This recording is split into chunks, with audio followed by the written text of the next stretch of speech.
Much love and many blessings, and welcome to the Aries season. I know that many of us in the collective are excited about this moment. It marks the beginning of spring, so this is the beginning of the true year, the beginning of when things are really getting started. Out with the old, in with the new. Some cultures say out with the demons, in with the abundance, because we're releasing the stagnation across culture. All this period of time, spring represents leaving the winter phase, leaving the death phase, leaving the conservative phase. We don't have to be so hung up. We don't have to be so cold. The days aren't as short. Ostar marks the equinox, the spring equinox, where the days and the night are equal, and our spirits feel aligned because there's just as much light as there is darkness. Everything is more balanced, and now we can finally spring forward. So even the Aries season in this time even marks the maiden season. It's the of the triple goddess phase. It's the maiden. It's the blooming season. So that's why people are, during this time when Aries season obviously is around, it's ruled by Mars. So we're going to be wanting to get into things. We're going to want to get started. Sometimes even before thinking, and it's very fitting because we might feel as if okay, we're not actually considering our actions before we actually put energy into the work. That's where that impulse comes in, but we need that energy because that's where courage comes from. It's the element of fire, and we've been in a state where we need that inner manifesting energy. So when we think on the polarity of Aries energy, when we think on the capabilities of that fiery sign, of that active sign, it's the first house. So we're dealing with the sign that does not have to think about what it is that they wish to manifest within the physical reality. It is the self sign. So they do that as naturally as living and breathing. Manifestation, it just happens. You tell them a problem, they're going to fix it before they can even ask if it needs fixing, because it's the sign of doing. It's the sign of creation. It's the sign of fire and creative force. So this is the time period, especially truly for my Aries, I would say, across the collective, but especially for my Aries during this time, that with the sun being in Aries, Mars being in Gemini, which can definitely throw us off from what it is that we're executing, and what the intent of what it is that we went to do may not be fully realized or thrown off. It's truly a good time for us to decide with ourselves, like, okay, this is the time for inner meditation. Like, we can meditate on manifesting desires, but because Aries energy is so readily available to produce, that's the potency of manifesting force. So we owe it to ourselves that when we're caught up on this active energy, to at least take a moment and to pause and decide, what is it that I embody, so that I can naturally just mirror that out. So within, so without. How can I mirror that out within reality around us? So these are kind of the collective energies that are just associated with this Aries energy going on right now. We have Aries and Venus, so there's going to be a lot of flirtative vibes, a lot of just exploring with the emotions, not spending too much time hung up on why, but more so just, if I feel it, let me satisfy it, let me see where this goes. So that truly tells you that what love endures. For my Aries, as I really get into the message for you specifically, Spirit was calling to a particular message with love endures, and I'm pulling this wisdom from the whispers of love. My partner did gift me with this wonderful gift, and it's very fitting that with us going into the heat season, or the blooming season, or the spring season, that really having a quick message on love. Aries likes to get the bullet points, and kind of keep moving. We don't want to be bogged down, or our eyes glaze over with too much information and too much stuff that really just takes away from the adventure. So fitting to that as well, let's resonate with the things within our heart that are intrinsic and that speak to us without having to necessarily understand the deeper meanings. And with Aries, a collective message being pulled for you during this time is love endures. So with love endures, we think on the energies of love, and at the source is very, very straightforward, very to the point. There's no gray area with this. And for you guys, we're going into the Aries season. It has me also, Spirit bringing me awareness to the Chiron in Aries, and just the motivations with that, especially over the course of the last year, and that moving up to this point, that there's been this bogged down kind of feeling, misconstrued actions or wanting to show something for yourself, doing things, but the actions aren't giving you the accolades that you were intending for them to do. So during this season, as we move into the Aries season, the old star is kicked off. Love endures is really speaking to you, Aries, during this time. Love does not give up or lose faith. Love is hopeful and withstands every situation. So this is also a call of awareness to the fact that you've been faced with situations where you may be holding a set viewpoint where you've been trying to force an outcome because you don't want to reset a situation. You've gone down a path, maybe you didn't address the situation, maybe you allowed a wrongdoing on your end that you may have been at fault for to kind of go on as an elephant in the room and just kind of hope that it would glaze over. It was so many things going on in 2020 that it was like, hey, maybe this will glaze over, maybe now that I'm in a different position, maybe now that this situation is different now. Maybe it can withstand the weather now that there's been enough attrition of time, so to speak, going on. And okay, so I was gonna keep this simple, but it looks like we definitely have a experience jumping out with a lot of collective energy, and with these being very two earthy cards, this is speaking to the tangibility of energy that's been put in. So we have 6 and 7 of Earth.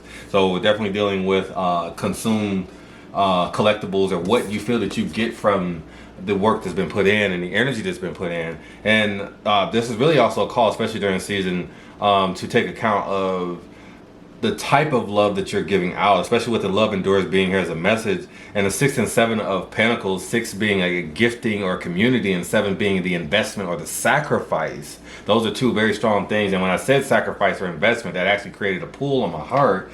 So there's some aspect within yourself that you've either not sacrificed for, or the energy that you've taken actions for have been for the wrong reasons. And the situation is still standing the same, but you've been feeling as if you've put this energy in and that it should be enough for the matter at hand.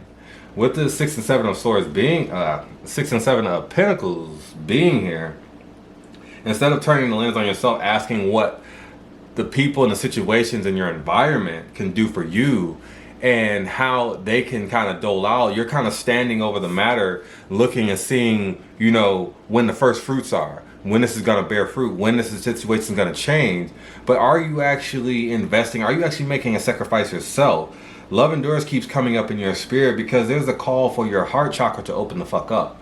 You have been sitting kind of in a stubborn nature, or you've been simply taking actions that have not been the most considerate of the people around you. And this could also be a reflection that you haven't been really that considerate of yourself, especially when you haven't been thinking beyond, well, from an intuitive sense, you haven't been looking past the wall directly in front of you. You haven't been looking at the rivers of possibility, 6 degrees of separation, or even assuming that there's a future beyond the dead end that you found yourself running into. So sometimes you might get lavished with gifts to help to appease or to make you feel a sense of comfort. Stocks in comfort, utilities and comfort foods and comfort pastimes are going up. These are things that you don't necessarily need, but they just make you feel content. They make you feel warm. They satisfy your root chakra. They may even stimulate a hollow sense of your heart chakra, but they're really satisfying you with trinkets. And you're here for the long haul, but what are you actually putting into the situation? What energy are you actually generating? And as a call, I want to bring awareness to, again, Mars and Gemini, because when Mars really deals with the tempo with which how we do things. It also deals with our disposition and what we really like, our physical action, what we want to get into. And with Mars being in Gemini right now, such an Aries sign with the Aries season, there is really a sense that just collectively, not just specifically for you Aries, but just the energy, what you feel within your heart, because Gemini is a sign of duality. So it's the duality between the conscious mind and the subconscious heart. So you may be operating, depending on your alignment or lack of alignment or intuitive acceptance within your center, that you may be operating from a head space or strictly from a heart space. And you might not be seeing the full aligned picture of the quality of love that could be inhabiting your life. So speaking on Mars and Gemini, this will look like simply going to take actions such as, I want to get back cool with another side of my family, or I kind of created this wedge because I abused the connection that I had with a relationship dynamic in my life. So let me throw this event, or let me throw this housewarming party to create a situation where people can see how I'm doing. Well, if you think about it, that your motivation, Gemini, Mars and Gemini, your motivation and your actions for what it's producing of the results is not going to bring about what your intended goal is, because on one end, the polarity is just satisfying the mental or the ego, which is to show both and show materialism that, hey, I'm doing well, so take that as this means that I'm good now, that I'm mature, and that this should automatically reconcile the situation because I'm bringing a quote unquote reconcile energy to the matter. And these are examples of how this is not, the headspace and the heart space is not lining up. So you will see some confusion with expression, you will see some confusion with emotional expression, and you will see some confusion with a misconstrued interpretation of the actions that you do versus the actions of how it's received or appreciated. I would say that as you move through this Aries season, especially since we have a full moon in Libra coming up, this is bringing an important look at the connections and long-term impacts of the energy that you're putting on in your life and how you're balancing that energy. For you Aries, I would say as you take your divine breath, that even if you don't take the time to pause, at least take the moment to take your divine breath.